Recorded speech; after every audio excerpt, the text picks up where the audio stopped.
Good morning, have a good day, have a good life. It's Enjoy Life here. Welcome again the new episode of Magastos Island. We'll just tour you here at the Station 1 Boracay. Here I'm in front of Discovery and Ambassador. Look, no one, it's less crowded here.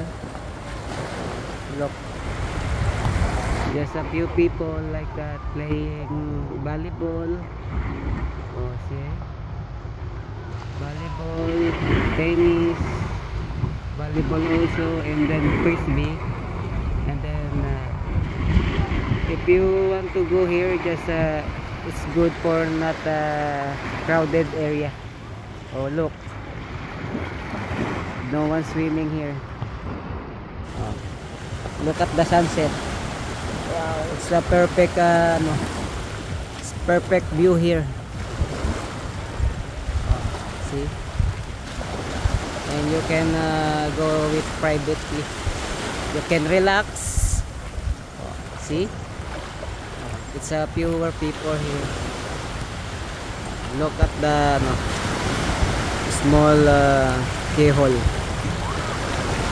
is there. Wow, it's good. It's good to be here. Then you're annoying with the crowded place. Just go to the with the guwapo. Hello ka naman dyan. Manago yun, sama ka na eh. And then if you want some paddle board, kayak, it's perfect here. Oh, wow. And then also Parao. Look, fewer people than the station 2. Look, station 2. It's so crowded there. More crowded than here. Station 1. Station 1 is perfect for you. You can come here and then just relax and go to the bar also. There's a food here like that. It's a perfect area. And that's it for the update today. It's October 22,